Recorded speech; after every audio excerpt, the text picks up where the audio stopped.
Hello, I'm Micki Pistorius. This is a sculpture by K-Potts and is one of the walking men, the marching men. And as we will see, this little guy, he's the odd one out. And the topic today is rejection, the retaliation of the odd ones out. Now, in a previous video, I discussed the ostracism as a primal existential fear. And on the same spectrum, although to a lesser degree, lies the fear of rejection. Ostracism and rejection differ. Ostracism is when somebody is already part of a tribe or a group and is then exiled. And on the other hand, rejection is when a person approaches, is expecting to be included, and is then turned down. And rejection is worse when that person is expected to be included. Then the disappointment is devastating. Now, ostracism is much less common than what rejection is. I would call ostracism the older brother of rejection. Now, rejection is part of life, and it not only happens in groups or in romantic relationships or interpersonal relationships, it happens in everyday life. As any author would tell you, we submit our manuscripts and they are rejected. We send in our CVs for a job application and we are rejected. I remember in my 20s, I wanted to become an air hostess. And I was rejected because I was 1 centimeter too short. I learned that rejection does not always mean one is not good enough. It may mean it is not the right time, or just simply you're not the right fit. But you will be good enough for another fit. I did not become an air hostess, but I did become a psychologist and an author. And through these avenues, I traveled the whole world. Now, ostracism activates a primal survival fear in anybody. But people manage rejection much more easier than they would manage or deal with ostracism. It depends also, of course, on their level of maturity, and it still hurts. Even to me, it still hurts. However, to some people, rejection is very, very personal. Even perceived rejection, when it's not really intended, they take it up very, very personally. So to some, repetitive rejection becomes an almost fatal blow to their already fragile ego and their low self-esteem. The seeds of rejection sensitivity is already sown in their primal years, in their developmental childhood. Psychologist Karen Horney in the 1940s said, when she discussed children's attachment modes, she said children have a tendency either to move towards somebody, that is a pro-social behavior, or they will be against somebody, which is an aggressive behavior, or they will retreat, which is withdrawal from people. And this pattern, based upon their primal relationship with their caregivers or their parents, then actually becomes the way that they deal with people in their lives. Now, in psychology, we call this the attachment styles theory.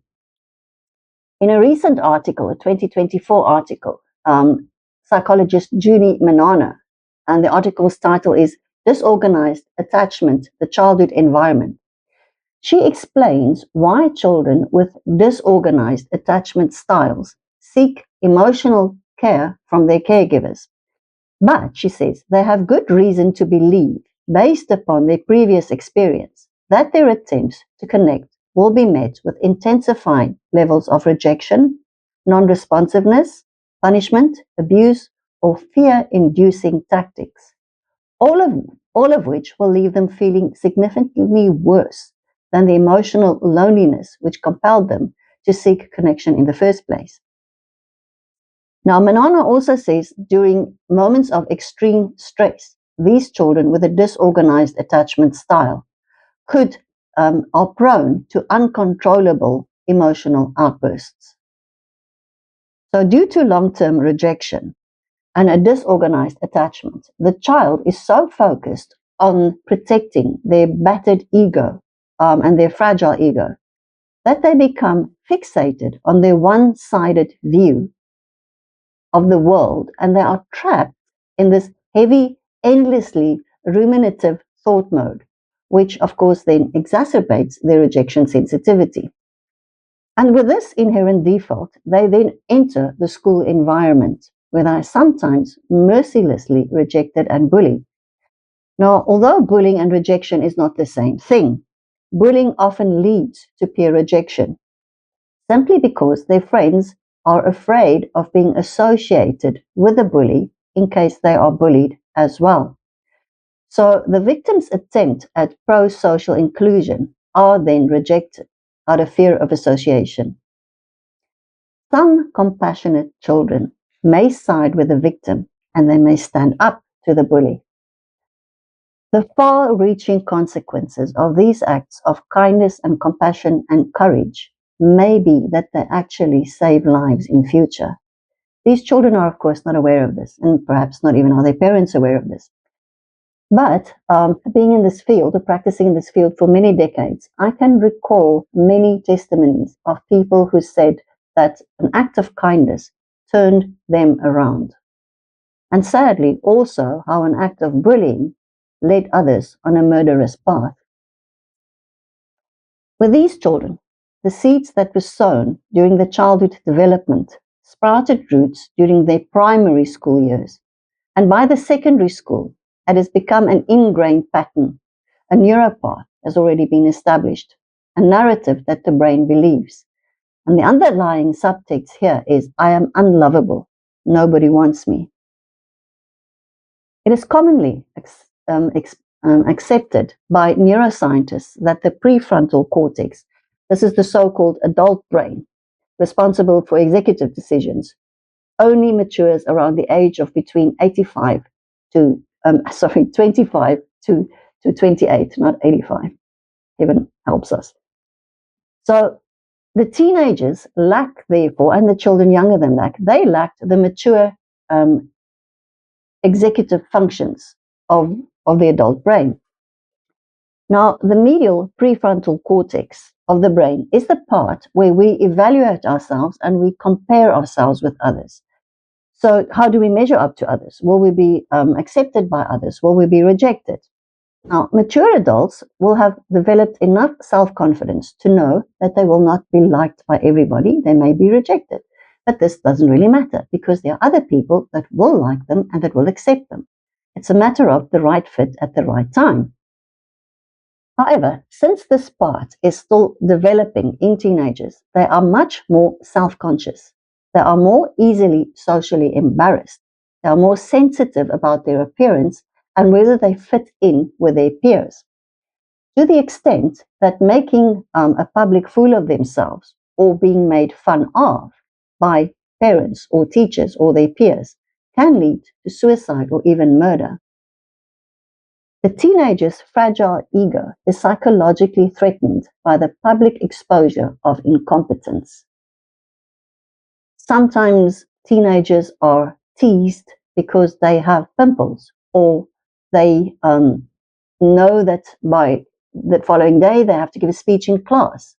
And sometimes we cannot understand that something as simple as this can lead to suicide, but it can also lead to murder. Some old classmates remember serial killers like Jeffrey Dahmer as the person that always goofed around in school. He was always clowning around. Now, Jeffrey Dahmer was referred to as a goofball. Children may defend their fragile egos by pretending to be the fool, especially when they are already cast in the role of the fool by their fellow classmates, just in order for them to be accepted. By late teenage and early adulthood, when establishing more serious romantic partnerships becomes one of our developmental priorities, the rejection-sensitive person is in for a tough time. Romantic rejection has been traced through fMRI scans as a very painful experience, similar to physical pain in the brain. Subjectively, rejective individuals experience a range of negative emotions, such as frustration, intense anger, jealousy, hate, envy, and eventually resignation, despair, and long-term depression. However, some of these people oscillate between anger and depression, And there are moments when they act out, some of them murderously. Moses Sithole, the South African Atteridgeville serial killer with a victim count of 38 women, said he murdered the women that reminded him of the woman that falsely accused him of rape and was the reason that he was sent to prison. Now, Moses Sithole, if we look at his history as well, he was abandoned by his mother, him and his siblings. She left them in an orphanage shortly after his father's demise. That was a primal rejection. He said he started murdering the women after he was released from prison for the rape. Sifu Twale was another one. He was the Phoenix serial killer in South Africa, and he had a murder count of 16 victims. He said he murdered the women that reminded him of the woman, his girlfriend, who told him that she had aborted his baby and rejected him. In 2018, researcher Candice Blake of the University of New South Wales, she found that men behaved more aggressively towards sexualized than non-sexualized women after a romantic rejection.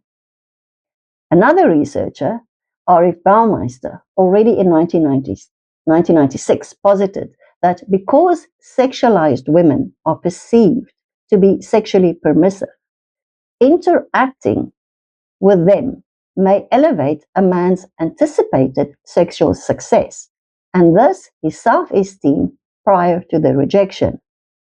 An unfortunate appraisal or rejection generates a greater ego threat and thus a higher risk for aggression. In essence, then, if a man perceives a woman, this is what their research says, to be sexually alluring and projecting an open invitation to sex, then a rejection of him may provoke aggression. To put it more simply, if he thinks he's hot and he thinks she's inviting a sexual approach and she then rejects him, he will become aggressive because he thinks he was led on. Now, I must add that this is mostly the behavior of men with low self-esteem and fragile egos, of course. In 1999, I testified in the trial of South African serial killer Chris Nell. Years before, in 1984, when he was 18 years old, Chris attended a dance at a local barn when teenage girls rejected him because they refused to dance with them. He slaughtered one of these girls with a pocket knife. He raped the other one, and before he could actually kill her, he was interrupted. 12 years later, in 1997, when he was released from prison on parole, and he didn't complete his 20-year sentence. Anyway, he was released on parole. And then he killed a sex worker who did not want to comply with a demeaning sex act. Now, one could argue along Blake and Baumeister's theories that since she was a sex worker, Chris expected her to comply, and that she was not allowed to refuse him after she had led him on in his mind. But then Chris also killed an innocent girl who was just walking home from a dance, and she did not project a sex for sale image at all.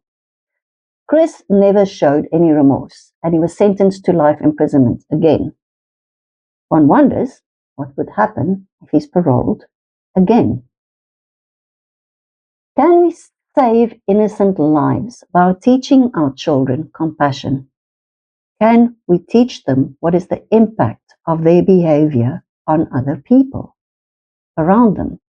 Even a simple act of stopping them from kicking the seat in front of them on an aeroplane because there is somebody sitting in front which is annoyed by this. I know children are children and they don't know this, but that is why it is our responsibility as adults to teach them the acts have an impact on the people around them. It has to start somewhere.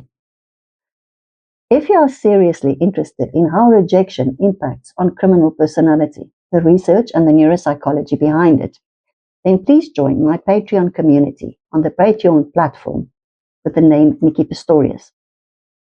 Now, I've designed these articles and the videos on my Patreon platform to be of educational value to the students all over the world asking me to teach them. And I hope that psychologists and other academics can also find them useful. If you like these videos, then please give us your thumbs up, subscribe to our YouTube channel, and follow me on social media. Thank you.